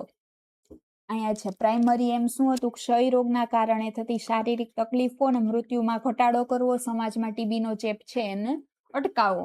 પછી કેસ શોધવાનો દર એટલે જે નવા કેસો હતા, જે અમુક લોકો હતા જે અભણ હતા ગામડામાં, એને ખબર નહોતી પડતી કે અમને ટીબી છે નથી, એવા કેસો શોધવા માટે ને એની સારવાર કરવા માટે. બરાબર છે. અંદાજિત નવા સ્પુટમ પોઝિટિવ કેસોમાંથી ઓછામાં ઓછા 70 કેસ છે શોધી કાઢવા છે, બરાબર છે. નવા જે સ્પુટમ પોઝિટિવ હોય એમાંથી 70% કેસો છે ને એ શોધી કાઢવાના અને આ દર જાળવી રાખવો. દાખલા તરીકે કોઈ વિસ્તાર છે, બરાબર છે, ગામ છે, ત્યાં 100 એવા દર્દીઓ છે જે સંભવિત છે એને ટીબી હોઈ શકે છે, એવા 100 સંભવિત છે. તેમાંથી ઓછામાં ઓછા 70 દર્દીઓનું નિદાન કરવું અનિવાર્ય છે, એવો સરકારનો નિયમ હતો. જે RNTCP છે એનું ધ્યેય હતું કે 100 માંથી દરેક 100 માંથી 70 લોકોનું ફરજિયાત નિદાન થવું જોઈએ. જે શંકાવાળા જેને ટીબી હોઈ શકે એવી શંકા હોય એવા દર્દીઓ, બરાબર. પછી છે રોગ મુક્તિનો દર, ક્યોર રેટ શું છે? તો કે ક્ષય રોગના નવા સ્પુટમ પોઝિટિવ કેસો છે એમાંથી ઓછામાં ઓછા 85%, બરાબર છે. હાલમાં એ લક્ષ્યાંક છે 90%નો છે, પણ જ્યારે આ લોન્ચ થયો હતો ત્યારે એનું 85% હતો રેટ, બરાબર છે. 85% કેસોને સંપૂર્ણ રીતના રોગ મુક્ત કરવા, સારવાર કરીને એને પૂરેપૂરી રીતના ક્યોર કરવાના હતા. હાલમાં ઈ છે તમને પૂછી શકે કે 85% છે, હાલમાં ઈ કેટલું છે? તો 90% થઈ ગયેલો છે રેટ. રોગ મુક્તિનો દર છે પેલા 85 હતો, હવે હાલમાં અત્યારે કરંટમાં 90% દર એનો છે. હવે છે વહીવટી માળખું. વહીવટી માળખું, એડમિનિસ્ટ્રેટિવ સ્ટ્રક્ચર છે કોનું? તો કે RNTCP નું, બરાબર છે. યુદ્ધ લડવા માટે મસ્ત એક સિસ્ટમ છે ગોઠવવામાં આવી હતી. યુદ્ધ શું છે? તો કે ટીબી ને હરાવવું, એના માટે એક આખી સિસ્ટમ છે, આખા સૈનિકોનું આખું માળખું છે ગોઠવવામાં આવ્યું હતું, બરાબર છે. એ માળખામાં એકદમ અપર લેવલ થી લઈને નીચે ગામડા સુધી આખું એક સેન્ટર છે આખું બનાવવામાં આવેલું હતું. હાયરાર્કી આપણે જેને કહીએ ને, રાષ્ટ્રીય સ્તરેથી છેલ્લે નાના ગામડાઓ સુધી છે આ બધી ટ્રીટમેન્ટ પહોંચી શકે, એટલા માટે એવું એક વહીવટી માળખું બનાવ્યું હતું. અહીંથી હું વાંચી જાઉં. પેલું છે રાષ્ટ્રીય સ્તરે છે સેન્ટ્રલ ટીબી ડિવિઝન બનાવ્યું. પછી રાજ્ય સ્તરે છે આ બધું કેના હેઠળ? RNTCP પ્રોગ્રામ હેઠળ કરવામાં આવેલું હતું, બરાબર છે, યાદ રાખજો. પેલા રાષ્ટ્રીય સ્તર, પછી રાજ્ય સ્તરે છે સ્ટેટ ટીબી ઓફિસર છે STO. પછી છે તાલીમ કેન્દ્રો છે, ટ્રેનિંગ એન્ડ ડિમોન્સ્ટ્રેશન સેન્ટર છે. તો કે સ્ટેટ ટીબી ટ્રેનિંગ એન્ડ ડિમોન્સ્ટ્રેશન સેન્ટરો બનાવવામાં આવ્યા, જેના વડા ડાયરેક્ટર હોય છે. એ ત્યાં શું કરે છે? તો કે તાલીમો આપવામાં આવે છે ડોક્ટરને છે, વર્કરોને છે ટીબી વિશે, બરાબર છે. તેની નિદાન વિશે નિદાન કેન્દ્રો અલગ અલગ બનાવવામાં આવ્યા. પછી જિલ્લા સ્તરે છે ડિસ્ટ્રિક્ટ ટીબી ઓફિસર છે ગોઠવવામાં આવેલો હતો. રાજ્ય સ્તરે સ્ટેટ ટીબી ઓફિસર છે, બરાબર છે. જિલ્લા સ્તરે છે district TB division, district TB officer છે, બરાબર છે. પછી છે ટીબી યુનિટ ફાળવવામાં આવ્યા. આ સ્તરે છે medical officer TB control, medical officer TB control એટલે કે MOTC. પછી છે સિનિયર ટ્રીટમેન્ટ સુપરવાઇઝર STS અને senior TB lab supervisor STLS કાર્યરત હોય છે. એક યુનિટ હોય છે એટલે કે એક સેન્ટર હોય છે ટીબી માટે, ત્યાં એક ઓફિસર હોય છે એટલે કે એક ડોક્ટર હોય છે મેડિકલ ઓફિસર, પછી એક સુપરવાઇઝર હોય છે ટ્રીટમેન્ટ માટે, અને એક લેબ આસિસ્ટન્ટ અથવા તો લેબ સુપરવાઇઝર હોય છે, બરાબર છે, જે ટેસ્ટિંગ માટે હોય છે. આ 3 વ્યક્તિઓ છે ત્યાં હાજર હોય છે મેઇન. પછી છે તપાસ અને સારવાર કેન્દ્ર, ડાયગ્નોસ્ટિક માઇક્રોસ્કોપી સેન્ટર, બરાબર છે. ગામડા નાના લેવલે છે આ DMC એટલે કે ડાયગ્નોસ્ટિક માઇક્રોસ્કોપી સેન્ટર છે. અને ટ્રીટમેન્ટ સેન્ટર છે એ પાયાના સ્તરે સેવાઓ અપાય છે ગામડાઓમાં. નાના ગામડાઓ છે ત્યાં પણ આવા નાના કેન્દ્રો ખોલીને ટીબી માટે છે ડાયગ્નોસ્ટિક ટ્રીટમેન્ટ છે ત્યાં ચાલુ કરાવવામાં આવેલી છે. એટલે તમે જો રાષ્ટ્રીય સ્તરેથી છે એટલે ગામડા સુધી દરેક સ્તરે છે આ બધું પ્રોવાઈડ કરવામાં આવેલી હતી ટ્રીટમેન્ટ, બરાબર છે. આમાં આ ખાસ યાદ રાખજો, આ ટીબી યુનિટ છે એમાં કોણ હોય છે? એક તો આ હોય છે મેડિકલ ઓફિસર ટીબી કંટ્રોલ, પછી એક છે આ સિનિયર ટ્રીટમેન્ટ સુપરવાઇઝર, અને એક છે લેબ સુપરવાઇઝર, આ સિનિયર ટીબી લેબ સુપરવાઇઝર. આ ત્રણેય ખાસ યાદ રાખજો, તમને એક્ઝામમાં પૂછાઈ શકે છે આના ફૂલ ફોર્મ પૂછાઈ શકે છે, આના નામ પૂછાઈ શકે છે. આ ત્રણેય વસ્તુ ખાસ ને ખાસ યાદ રાખજો. ટીબી યુનિટે કયા 3 વ્યક્તિઓ છે હાજર હોય છે ને એના ફૂલ ફોર્મ શું હોય છે, બરાબર છે. પછી છે સર્વેલન્સ અને નિદાન પદ્ધતિ. Surveillance and diagnosis protocol.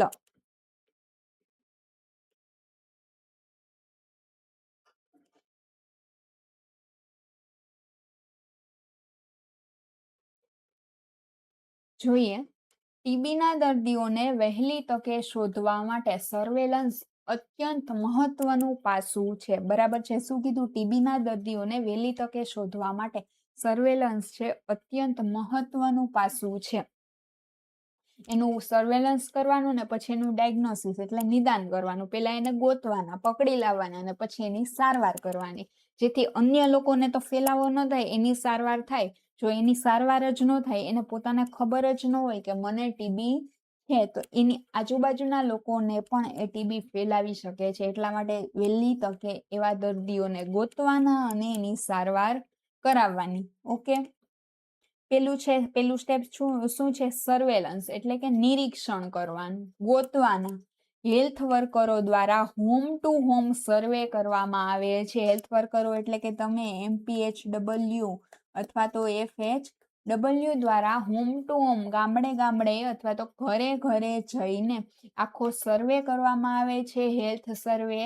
આ દરમિયાન શું ઘરમાં કોઈને 2 અઠવાડિયાથી વધારે ખાંસી છે એવા પ્રશ્નો પૂછવામાં આવે છે, ને જો કોઈ શંકાસ્પદ દર્દી લાગે તો એની ઓળખ કરવામાં આવે છે. એને કહેવાય સર્વેલન્સ. એક આખો સર્વે કરવામાં આવે છે, ગોતવામાં આવે છે કે કોઈ ટીબી નું પેશન્ટ છે કે નહીં. ગોતી લીધું પછી તો એના ગળફાની તપાસ કરવામાં આવે છે, સ્પુટમ એક્ઝામિનેશન. નવી ગાઈડલાઈન મુજબ 2 ગળફામાં તપાસ કરવામાં આવે છે. હવે 2 ગળફા ક્યાં ક્યાં એ તમને ખબર જ છે. એક પેલું સ્પોટ સેમ્પલ છે અને મોર્નિંગ સેમ્પલ છે. હવે શું છે એ તમે વાંચી લેજો, આ તમને ખબર જ છે, આગળ આપણે ભણી ગયા, બરાબર છે. આ બંને સેમ્પલનું છે એને DMC સેન્ટર ઉપર એને મોકલવામાં આવે છે અને પછી આગળની પ્રોસેસ કરવામાં આવે છે. પછી કાર્યક્રમના મુખ્ય ઘટકો અને અમલીકરણ છે, બરાબર છે. RNTCP છે, કાર્યક્રમના મુખ્ય ઘટકો શું છે અને અમલીકરણ શું છે. તો કાર્યક્રમનું સૌથી પહેલું પાસું તો કોઈ પણ હોય છે રજીસ્ટ્રેશન જ હોય છે, કે નોંધણી કરવી, બરાબર છે. કે કોઈ પણ એવું દર્દી દેખાય કે જે શંકાસ્પદ છે, જેનો રિપોર્ટ છે પોઝિટિવ આવે છે એના ગળફાનો, બરાબર છે, તાત્કાલિક શું કરવાનું હોય છે? રજીસ્ટ્રેશન કરવાનું હોય છે. પછી એને ટીબી માટેનું કાર્ડ આપવામાં આવે છે. શું? આઈડી. ટીબી માટેનું એને આઈડી આપવામાં આવે છે, IDDT. યાદ રાખજો, IDDT નંબર આપવામાં આવે છે. કાર્ડમાં શું હોય છે? એનો IDDT નંબર હોય છે, બરાબર છે. અને એનું રિપોર્ટિંગ કરવામાં આવે છે. દાખલા તરીકે આમાં એક્ઝામ્પલ આપેલું છે કે દર્દીની તમામ વિગતો નિક્ષય પોર્ટલ પર ઓનલાઈન અપલોડ કરવી. આજે તમે હેલ્થ વર્કરો છે એના એક પોર્ટલ એના માટે બનાવવામાં આવેલું છે, નિક્ષય પોર્ટલ, બરાબર છે. તો એક્ઝામ્પલ આપેલું છે કે દર્દીઓની તમામ વિગતો છે, એની એજ છે, એને કેટલા સમયથી ખાંસી છે, એનો રિપોર્ટ પોઝિટિવ નેગેટિવ એ બધું છે એના પોર્ટલ ઉપર છે ઓનલાઈન અપલોડ કરવાનું હોય છે. દર્દીને છે કાર્ડ આપવામાં આવે છે રજીસ્ટ્રેશન પછી, એમાં IDDT નંબર આપેલો હોય છે. બીજું છે EDPT. બીજું સ્ટેપ શું છે? Early detection and prompt treatment, કે ચેપની વહેલી પરખ કરવાની છે ને તાત્કાલિક એની સારવાર ચાલુ કરવાની છે. પછી છે ડિસઇન્ફેક્શન એટલે કે ચેપ મુક્તિ. દર્દીના ગળફા અને અન્ય ચેપી પદાર્થો છે એને જે સીધી કે આડકતરી ગમે એને ચેપ લગાડી શકે છે, સીધી રીતના કે કોઈ પણ રીતના, તેનો વૈજ્ઞાનિક પદ્ધતિથી નિકાલ કરવો. એટલે કે ગળફો, દાખલા તરીકે દર્દીનો ગળફો છે ટેસ્ટિંગ માટે કાઢેલો છે, હવે એને ગમે ત્યાં ફેંકવાનો નથી. ડોક્ટરો છે એને ગમે ત્યાં ફેંકી શકે નહીં. એનો યોગ્ય રીતના વૈજ્ઞાનિક પદ્ધતિથી નિકાલ કરવો, જેથી એ બીજા લોકોના સંપર્કમાં ન આવે અને કોઈ બીજાને એનો ચેપ ન લાગે, બરાબર છે. એને કહેવાય ડિસઇન્ફેક્શન. પછી છે આઇસોલેશન, અલગીકરણ, બરાબર છે. જો ટીબીના દર્દીની સ્થિતિ ખૂબ જ ગંભીર હોય તો હોસ્પિટલમાં એને દાખલ કરવા પડે, અને દાખલ પણ કેવી રીતના, બીજા વ્યક્તિઓથી અલગ એનો સ્પેશિયલ ટીબીનો વોર્ડ રાખવામાં આવે છે જ્યાં અન્ય દર્દીઓને એનો ચેપ લાગે નહીં, એને કહેવાય આઇસોલેશન. પછી કેટેગરી પ્રમાણે સારવાર થાય છે, તો કે દર્દીના નિદાન આધારે, જેમ કે નવો કેસ છે અથવા તો જૂનો કેસ છે, અગાઉ સારવાર એમાં કેટેગરી 1 હોય છે, કેટેગરી 2 હોય છે, રેડ બોક્સ, બ્લુ બોક્સ, બરાબર છે. એવી રીતના કેટેગરી પ્રમાણે એની સારવાર આખી થાય છે.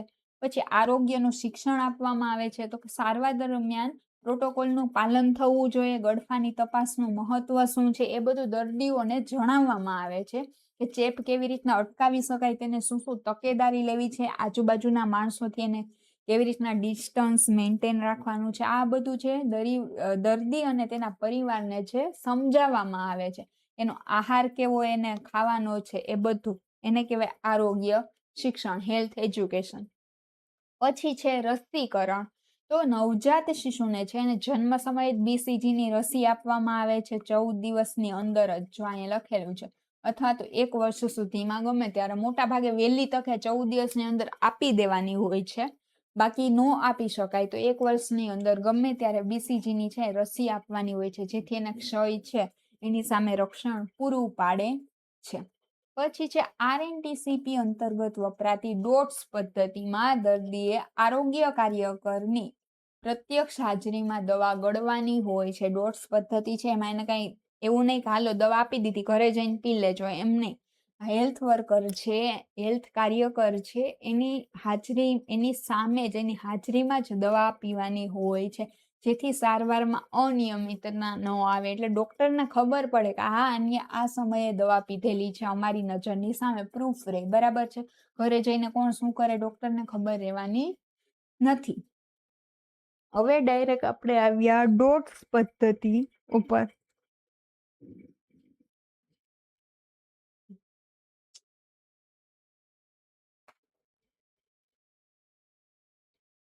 ડોટ્સ પદ્ધતિ, જેનું નામ છે directly observed treatment short course, બરાબર છે. પેલા ડોટ્સ નું ફૂલ ફોર્મ છે અહીંયા સામે લખેલું જ છે, તો બી હું લખી દઉં એકવાર, directly observed treatment short course. જો નામમાં છે ડાયરેક્ટલી ઓબ્ઝર્વ, એટલે ડોક્ટર એની નજરની સામે જ દવા પીવડાવે છે, ઘરે જઈને એને દવા પીવાની નથી, ડોક્ટરની સામે જ દવા ગળવાની હોય છે, એટલે ડાયરેક્ટ ઓબ્ઝર્વેશન, ઓબ્ઝર્વેશનની અંદર જ, બરાબર છે. સાદી ભાષામાં કહું તો દવા આપીને ઘરે નથી જવાનું, ડાયરેક્ટ છે ડોક્ટર એમ કહે કે મારી સામે બેસો અને દવા પીવ, એને કહેવાય ડાયરેક્ટ ઓબ્ઝર્વેશન. નજર સમક્ષ, ડોક્ટરની નજર છે એની સમક્ષ દવા પીવાની અથવા તો સારવાર કરવાની, બરાબર છે. એટલું આમાં કીધેલું છે. પછી છે ડોટ્સનો ઉદ્દેશ્ય અને ઇતિહાસ, બરાબર છે. એનો ઇતિહાસ શું છે અને ઉદ્દેશ્ય શું છે, તમે લોકો આ વાંચતા જજો, બરાબર છે. હું જે સમજાવું સેમ વસ્તુ આમાં લખેલી છે, થોડીક લાંબી ભાષામાં, હું થોડુંક શોર્ટમાં સમજાવીશ, બરાબર છે. તો પેલા તો આ ડોટ્સ પદ્ધતિ છે કોના અંતર્ગત આવી, તો તમને ખબર છે RNTCP છે, આપણે ઉપર જે પ્રોગ્રામ જોયો એના અંતર્ગત જ છે આ ડોટ્સ પદ્ધતિ છે આવી છે ભારતમાં, બરાબર છે. ક્યારે આવી તો યાદ રાખજો, ભારતમાં છે માર્ચ 1997 છે ડોટ્સ પદ્ધતિ આવેલી છે. ક્યારે? ભારતમાં માર્ચ 1997 ડોટ્સ પદ્ધતિ આવેલી છે, બરાબર છે. અને આખા દેશમાં એટલે કે 100% કવરેજ ક્યારે મળ્યું ડોટ્સ પદ્ધતિને, તો એમાં આવશે માર્ચ 2005 સુધીમાં. હવે આ તો તમને ખબર જ છે, RNTCP છે ઈ પણ 2005માં છે 100% કવરેજ અને આખા ભારતમાં મળી ગયું હતું. સેમ ડોટ્સ પદ્ધતિ નહીં, 100% કવરેજ ક્યારે મળ્યું, તો કે માર્ચ 2005માં RNTCP ની સાથે જ, બરાબર છે. પછી એનો મુખ્ય ઉદ્દેશ્ય, એનો એમ શું હતો, મુખ્ય હેતુ શું હતો ડોટ્સ પદ્ધતિનો, તો જો દવા છે, પેલા આપણે જે ઓલું કર્યું હતું 1967 કદાચ, ત્યારે જે NEP કાર્યક્રમ કરેલો હતો તો એમાં શું થતું હતું કે દર્દીઓ છે અધવચ્ચે દવા મૂકી દેતા હતા અને ડ્રગ રેઝિસ્ટન્સ બહુ થતું હતું, એ ફેલિયર રેટ એનો હતો, બરાબર છે. એના માટે RNTCP લાવ્યા હતા, એનું બધું ગહન ચર્ચા કરીને, બરાબર છે, 1997માં. તો 93માં લાવ્યા હતા અને 98માં પછી એનું ફેઝ 2 ને ફેઝ 3 છે અમલમાં આવ્યો હતો. બાકી 93માં ફેઝ 1 આવી ગયો હતો RNTCP નો. તો એનો મુખ્ય હેતુ એ હતો કે દવા છે દર્દી કોઈ અધવચ્ચે મૂકી ન દે, એટલા માટે ડોટ્સ પદ્ધતિ લાવ્યા RNTCP ની અંદર, કે ડોટ્સ પદ્ધતિમાં ડોક્ટરના ઓબ્ઝર્વેશનની અંદર જ દવા પીશે, એટલે એ દવા છે અધવચ્ચે મૂકવાનો સવાલ જ આવતો નથી. મલ્ટી ડ્રગ રેઝિસ્ટન્ટ TB થવાનું કાંઈ જોખમ રહેતું નથી, કારણ કે ડોક્ટરના ઓબ્ઝર્વેશનની અંદર જ એને દવા પીવી અનિવાર્ય છે, બરાબર છે. અહીંયા એક નોંધ આપેલી છે કે ક્ષયના દર્દી માટે સારવાર અધવચ્ચેથી છોડવી અત્યંત જોખમી છે, કારણ કે તેનાથી શું થઈ શકે છે? TBનો ડોન મલ્ટી ડ્રગ રેઝિસ્ટન્ટ TB થઈ શકે છે, બરાબર છે. આના લીધે જ ડોટ્સ પદ્ધતિ છે. એક મિનિટ.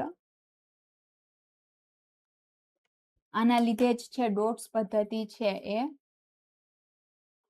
અમલમાં આવી હતી, આ પ્રોબ્લેમને સોલ્વ કરવા માટે જ. હવે છે ડોટ્સના મુખ્ય 5 એકમો છે. શું છે? ડોટ્સ પદ્ધતિના 5 મુખ્ય એકમો છે એ જોવાના છે. ડોટ્સ એ માત્ર ગળવાની પદ્ધતિ નથી, ડોટ્સ એ માત્ર છે દવાની પદ્ધતિ નથી, દવા ગળવાની પદ્ધતિ નથી, પરંતુ એક સંપૂર્ણ માળખાકીય પદ્ધતિ છે જેના મોટા 5 પિલર છે. પિલર એટલે કે સ્તંભ, બરાબર છે. એમાં પેલું છે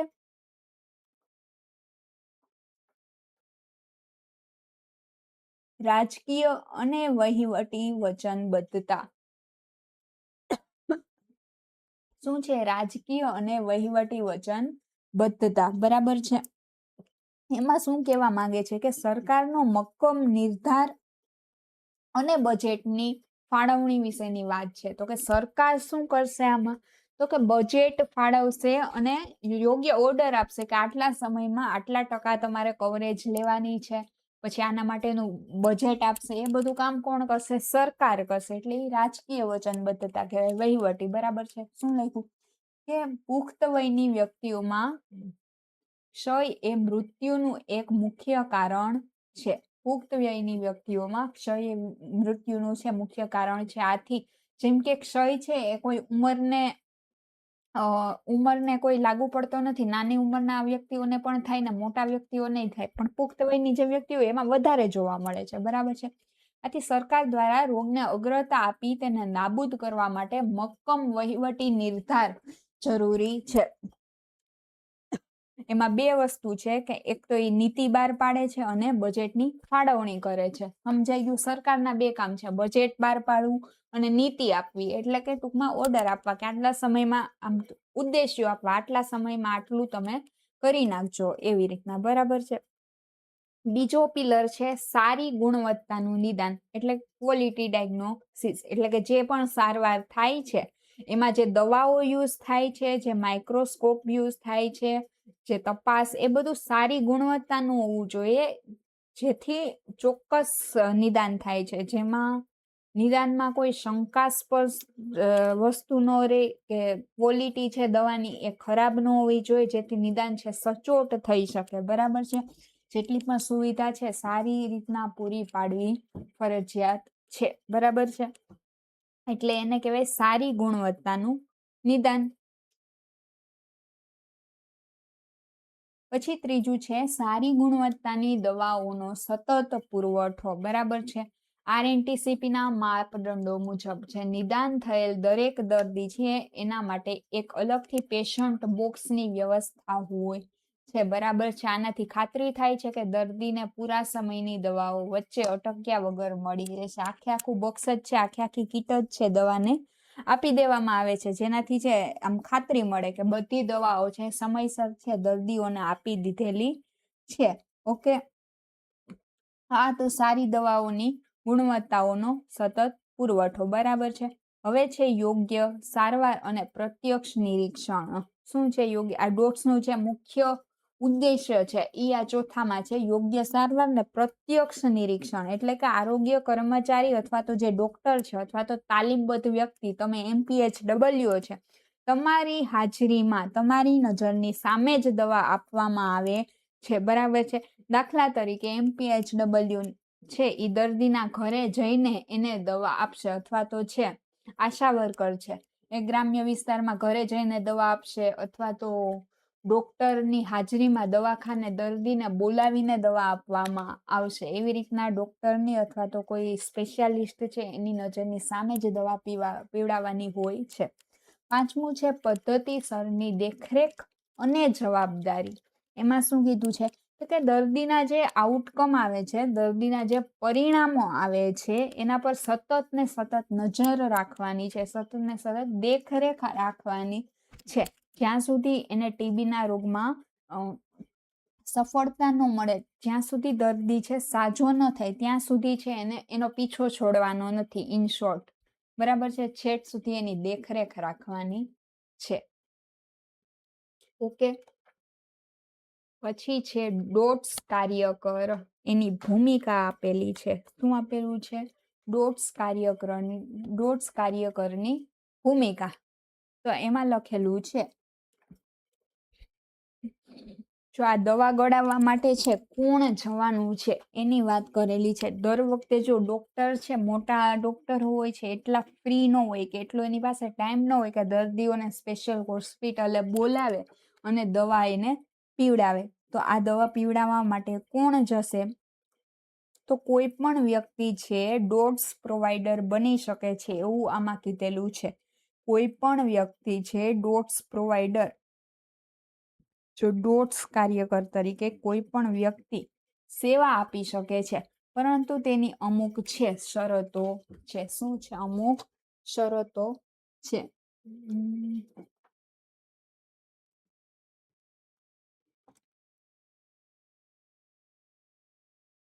ડોટ્સ પ્રોવાઈડર તરીકે કોઈ પણ વ્યક્તિ છે સેવા આપી શકે છે, પરંતુ તેની અમુક શરતો છે. શરતો કેટલી? નીચે મુજબ છે. પેલા તો એની ક્વોલિફિકેશન, એટલે કે એની પાત્રતા છે શું છે એ જોવાનું છે.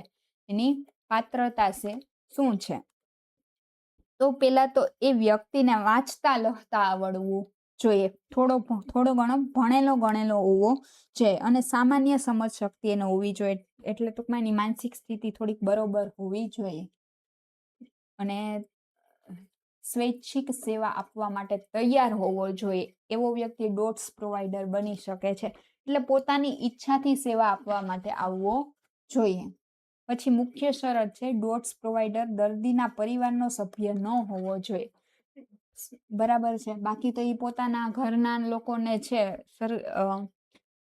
સરખી રીતના સર્વિસ પ્રોવાઈડ ન પણ કરી શકે. એટલા માટે ડોટ્સ પ્રોવાઈડર છે દર્દીના પરિવારના સભ્ય ન હોવો જોઈએ. પછી બીજું કે પોતાના જ ઘરમાં દર્દી હોય તો ઈ પ્રોવાઈડર છે એને પણ ચેપ લાગેલો હોઈ શકે છે ટીબીનો, તો એ વ્યક્તિ બીજાના ઘરે જઈને એનું સર્વે ન કરી શકે, કારણ કે એ બીજા લોકોને પણ ચેપ લગાડી શકે છે. એટલા માટે ડોટ્સ પ્રોવાઈડર છે દર્દીના પરિવારનો સભ્ય છે ન હોવો જોઈએ. પછી છે કોણ કોણ બની શકે, એમાં કીધું છે હેલ્થ વર્કર છે, MPHW, FHW, આશા વર્કર છે, આંગણવાડીનો કાર્યકર છે, NGO કાર્યકર છે, પ્રાઇવેટ પ્રેક્ટિશનર છે, દુકાનદાર અથવા તો કોઈ પણ વ્યક્તિ, બરાબર છે. ક્ષયમાંથી સાજા થયેલા દર્દી પણ આ ભૂમિકા ભજવી શકે છે. પણ કોઈ છે ક્ષય વાળો જે દર્દી હોય, ટીબી વાળો, એ છે આ ડોટ્સ પ્રોવાઈડર બની શકે નહીં. આટલું ખાસ યાદ રાખજો. હવે છે RNTCP અંતર્ગત વિવિધ લક્ષી આરોગ્ય કાર્યકરની જવાબદારીઓ છે. એટલું છે, બસ હવે આટલું જ છે આપણા લેક્ચરમાં. આરોગ્ય કાર્યકર તમારી જવાબદારી શું છે? એક MPHW અને FHW તરીકે અથવા તો TBHV તરીકે તમારી 15 મુખ્ય જવાબદારીઓ છે. TBHV એટલે કે ટીબી માટે તમારે છે સ્પેશિયલ છે વોલેન્ટિયર ફાળવવામાં આવે છે, હેલ્થ વોલેન્ટિયર બરાબર છે. એમાં સૌથી પહેલું છે 15 ટોટલ જવાબદારી છે. એમાં પહેલું છે સરનામાની ચકાસણી, એટલે દર્દીનું એડ્રેસ છે સાચું છે કે નહીં એ ચેક કરવાનું છે. બીજું છે પ્રોત્સાહન અને પ્રેરણા છે, તો કે દર્દીને છે હિંમત આપવાની છે, એને સારવાર તમારે સરખી રીતના સમજાવવાની છે ને એને હિંમત આપવાની છે, બરાબર છે. પછી ત્રીજું છે સારવારની શરૂઆત, તો એમાં કીધેલું છે કે નિદાન થાય એના 7 દિવસની અંદર સારવાર શરૂ થાય અને તે પૂરી થાય તેની ખાતરી આપવાની છે. તમારે દર્દીને અગાઉથી ખાતરી આપવાની છે કે સારવાર છે એની શરૂઆત થાય, નિદાન થઈ જાય 7 દિવસની અંદર સારવાર છે શરૂ થાય અને તે પૂરી થાય તેની સંપૂર્ણ ખાતરી તમે દર્દીને આપો, બરાબર છે. પછી છે સંપર્ક તપાસ. શું આપેલું છે ચોથામાં? સંપર્ક તપાસ. એમાં શું આપેલું છે? તો કે દર્દીના સંપર્કમાં જેટલા પણ વ્યક્તિઓ આવતા હોય એવા બીજા લોકોની પણ તમારે તપાસ કરવાની રહેશે. જે ક્ષયનો દર્દી છે એની આજુબાજુ જેટલા પણ વ્યક્તિઓ આવતા હોય એની પણ તમારે તપાસ કરવાની રહેશે અને કાર્ડમાં તમારે સર્વેમાં તમારે લખવાનું રહેશે. પછી એનો રિપોર્ટ કરવાનો હશે કે એને ચેપ લાગ્યો છે કે નહીં. પછી પાંચમું છે કે સમયનું આયોજન, સમય અને સ્થળનું આયોજન કેમ કરવું? તો દર્દીની અનુકૂળતા મુજબ તમારે છે ડોટ્સ આપવાનો, સમય અને સ્થળ છે નક્કી કરવાનું રહેશે, બરાબર છે. એ દર્દી ઉપર રાખવાનું. છઠ્ઠું છે નિરીક્ષણ હેઠળ ડોઝ, બરાબર છે. સઘન સારવાર થઈ જાય, ઇન્ટેન્સિવ ફેઝ છે, બરાબર. આ સઘન સારવાર છે એના બધા ડોઝ છે સીધી નજરની સામે જ તમારે એને આપવાના છે, બરાબર છે. એને એકલું એને ઘરે જઈને લેવા દેવાનું નથી. એના ઘરે જઈને તમારે તમારી નજરની સામે એને ગોળી આપવાની છે ને પછી એ ખાશે. પછી સાતમું છે ગળફાની ફ્લો અપ તપાસ, એટલે કે ટાઈમસર એના ગળફાની છે સમયસર વારંવાર તપાસ, જે સમયે ડોક્ટર કે એ સમયે વારંવાર ચોક્કસ સમયે એની ગળફાની તપાસ કરાવી ફરજિયાત છે. પછી આઠમું છે રેકોર્ડ અપડેટ, એટલે કે દર 15 દિવસે પ્રાથમિક આરોગ્ય સેન્ટર છે, PHC પ્રાઇમરી હેલ્થ સેન્ટર છે, ત્યાં મૂળ કાર્ડમાં એની રજીસ્ટર કરાવવું પડશે, બરાબર છે. દર 15 દિવસે છે પ્રાઇમરી હેલ્થ સેન્ટર છે ત્યાં ડુપ્લિકેટ સારવાર કાર્ડના આધારે મૂળ કાર્ડમાં છે નોંધ કરાવવી પડશે. એનો રેકોર્ડ છે અપ ટુ ડેટ રાખવાનો રહેશે. પછી નવમું છે STS સાથે સંકલન. STS એટલે કે સિનિયર ટ્રીટમેન્ટ સુપરવાઇઝર છે, એની સાથે છે તમારે આખો છે તમારો રેકોર્ડ છે એને ત્યાં બતાવવાનો રહેશે. તમે જે રેકોર્ડ તમારા કાર્ડમાં લખેલો હોય કે સિનિયર ટ્રીટમેન્ટ સુપરવાઇઝરને છે એને બતાવવાનો રહેશે, જેથી એ નક્કી કરશે કે ક્યાં તમારો ફોલોઅપ લેશે, બરાબર છે. પછી છે 10મું ગેરહાજર દર્દીની મુલાકાત. શું છે? તો કે અમુક દર્દીઓ હોય છે ભાગેડું હોય છે, ટૂંકમાં ભાગી જાય એવા હોય છે, ડિફોલ્ટર આપણે ઉપર જોયું હતું, બરાબર છે. તો એવા દર્દીઓ છે સઘન તબક્કામાં છે દવા ખાવા ન આવે તો 24 કલાકની અંદર જ તમારે એની ઘરે પહોંચી જવાનું છે અને તમારે એને દવા છે તરત 7 દિવસમાં છે એને મુલાકાત લઈને દવા એની ચાલુ કરાવવાની છે, બરાબર છે. અને જો શક્ય ન હોય તો મેડિકલ ઓફિસરને જાણ કરવી, બરાબર છે. તમારાથી શક્ય બને તો તમારે જો સારવારમાં ઈ ન આવે તો 24 કલાકની અંદર એનો IP તબક્કો હોય ને, ઇન્ટેન્સિવ તબક્કો, ઈ દવા પીવડાવવાની, અથવા તો મોડું થાય તો 7 દિવસની અંદર એને સતત તબક્કો CP છે, કન્ટિન્યુએશન ફેઝ, એની દવા તમારે ચાલુ કરાવવાની છે. તમારાથી તો જો 7 દિવસની અંદર પોસિબલ ન બને તો મેડિકલ ઓફિસરને તમારે જાણ કરવી પડશે કે આવું થયેલું છે. પછી 11મું છે કે શંકાસ્પદ દર્દીઓનું રેફરલ, તો કે જે દર્દીઓમાં તમને શંકા પડે એનું નિદાન છે તમારે કેન્દ્ર પર જઈને કરાવવાનું રહેશે, એનું ટેસ્ટિંગ કરાવવાનું રહેશે. પછી 12મું છે આરોગ્ય શિક્ષણ, કે તમારે દરેક દર્દીના કુટુંબને છે આ રોગ વિશે સાચી ને સંપૂર્ણ માહિતી છે, જરૂર પૂરતી માહિતી એને આપવાની રહેશે, જેથી એના અંદર કોઈ બીક હોય, કોઈ ડર હોય તો એ ઓછો થઈ જાય. પછી સ્વયંસેવક દેખરેખ છે. 13મું શું છે? સ્વયંસેવક દેખરેખ, કે જે વ્યક્તિ ડોટ્સ આપતી હોય એ કાર્ડમાં સાચી નિશાની કરે છે કે નહીં તે ચેક કરવું પડશે, બરાબર છે. પછી છે અધૂરી સારવારના કિસ્સા, કે અમુક એવા વ્યક્તિઓ હોય છે, બરાબર છે, જો દર્દી મૃત્યુ પામે અથવા તો ફેલ જાય, જો જે દર્દીઓ ફેલ્યોર રેટ હોય જેનો, અથવા તો જે મૃત્યુ પામેલ કે ટ્રાન્સફર આઉટ થયેલો વ્યક્તિઓ હોય, તેમના વણ વપરાયેલા દવાના જે બોક્સ હોય એ 1 મહિનાની અંદર પ્રાઇમરી હેલ્થ સેન્ટર પર જમા કરાવવાના રહેશે, કે કાં તો દર્દીનો રેટ છે એ ફેલિયર ગયો અથવા તો દર્દી મૃત્યુ કોઈ પણ કારણસર દવા છે વધેલી છે, તો એ દવા છે વેસ્ટ જવા દેવાની નથી, પ્રાઇમરી હેલ્થ સેન્ટરે તમારે જમા કરાવવાની રહેશે. પછી 15મું છે મેડિકલ કોલેજ સાથે સંકલન, બરાબર છે. ઇન્ડોર દાખલ દર્દીઓ માટે છે આ મેડિકલ કોલેજ સાથે સંકલન કરાવવાનું રહેશે, બરાબર છે. પછી છે ટીબી અને એચઆઈવી કોઓર્ડિનેશન કાર્યક્રમ. હવે એચઆઈવી એટલે તો ખબર જ છે, હ્યુમન ઇમ્યુનોડિફિશિયન્સી વાયરસ છે, જેના કારણે છે તમને એક સિન્ડ્રોમ થાય છે, એક્વાયર્ડ ઇમ્યુન ડિફિશિયન્સી સિન્ડ્રોમ થાય છે, એડ્સ, જે તમારી રોગ પ્રતિકારક શક્તિ પર સીધી અસર કરે છે. તો જ્યારે ટીબી અને એચઆઈવી છે બેયને રોકવા માટે બેયનું કોઓર્ડિનેશન કરીને એક પ્રોગ્રામ બનાવવામાં આવેલો છે, એને કહેવાય ટીબી એચઆઈવી કોઓર્ડિનેશન પ્રોગ્રામ. શું છે? તો કે ટીબી અને એચઆઈવી વચ્ચે ગાઢ સંબંધ છે, કેમ કે એચઆઈવીમાં શું થશે, ઇમ્યુનિટી સાવ લો જ હશે. હવે ઇમ્યુનિટી સાવ ઓછી થાય ને તમને ટ્યુબરક્યુલોસિસ, માઇકોબેક્ટેરિયમ ટ્યુબરક્યુલોસિસ છે એનો ચેપ લાગ્યો, ટીબી થયો, તો એના માટે તો સરળતા રહેશે બેક્ટેરિયા માટે ટીબી ફેલાવો, કારણ કે તમારી રોગ પ્રતિકારક શક્તિ ઓલરેડી બહુ ઓછી છે એચઆઈવી ના લીધે, એડ્સ ના લીધે. એટલે આ બંને વચ્ચે ગાઢ સંબંધ છે, જેના કારણે આ બંને માટે સંયુક્ત કાર્યક્રમ ચલાવવામાં આવે છે. એના મુખ્ય એમ શું છે, હેતુ શું છે? તો પેલા તો છે NACO એટલે કે નેશનલ એડ્સ કંટ્રોલ પ્રોગ્રામ છે, અને RNTCP છે જે ટીબી માટેનો પ્રોગ્રામ છે. એ બેના સહયોગથી બંને રોગોનો ફેલાવો અટકાવવો, આ બેના સંયુક્ત છે, આ NACO છે ને RNTCP છે, એ બે મળીને છે આ બંને રોગો ફેલાવતા અટકાવે છે. પછી એચઆઈવી એડ્સના દર્દી છે એમાં ટીબીના કારણે થતી માંદગી અને મૃત્યુદર, મોર્બિડિટી અને મોર્ટાલિટી રેટ છે એ ઘટાડવાનો છે, બરાબર છે. કેમ કે એડ્સના દર્દીઓ છે, મેં તમને કીધું એમ, એની ઇમ્યુનિટી બહુ ઓછી હશે, એટલે એનો ટીબી છે ફટાફટ ને ઝડપથી છે એના શરીરમાં ફેલાશે. એ અટકાવવા માટે અને મૃત્યુદર ઘટાડવા માટે આ ટીબી અને એચઆઈવી કોઓર્ડિનેશન કરવામાં આવેલું છે.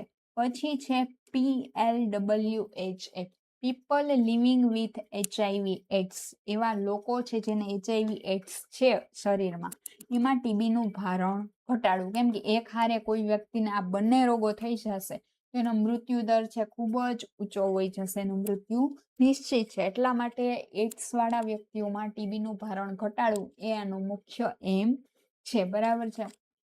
પછી મુખ્ય ઘટકો અને તથ્યો છે, એમાં પેલું છે સંવેદનશીલતા છે, કે લોકોને ટીબી અને એચઆઈવી ના સહસંબંધ વિશે જાગૃત કરવા.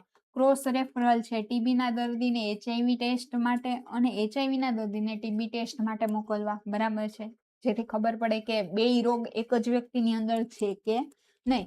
નિદાનની જરૂરિયાત છે, કે એચઆઈવી પોઝિટિવ દર્દીમાં રોગ પ્રતિકારક શક્તિ ઓછી હોવાથી ટીબી થવાની શક્યતા વધુ હોય છે, બરાબર છે.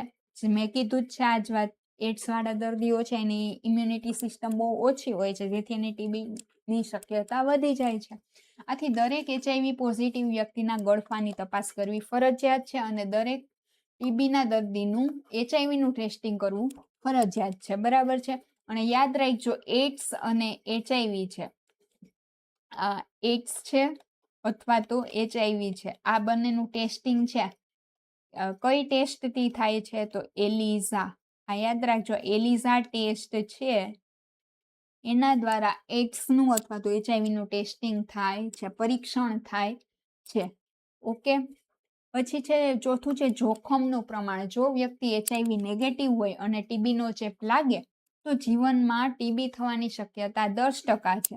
જો વ્યક્તિ એચઆઈવી પોઝિટિવ હોય અને ટીબીનો ચેપ લાગે તો તેના જીવનમાં ટીબી થવાની શક્યતા 50% સુધીની છે, બરાબર છે. જો આમાં ડિફરન્સ જોઈ લો, જેને એચઆઈવી નથી એને ટીબીનો ચેપ લાગે તો રોગ થવાના ચાન્સીસ ખાલી 10% જ છે, પણ જેને એચઆઈવી છે ને એને ટીબી થવાની શક્યતા 50% છે, કારણ કે એની ઇમ્યુનિટી સાવ ઓછી હોય છે.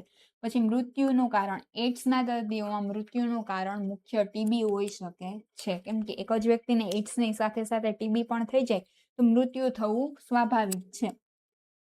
પછી ટીબીથી મુક્તિ માટેની માર્ગદર્શિકા છે, આટલું કરો ને આટલું ન કરો, ડુ એન્ડ ડોન્ટ.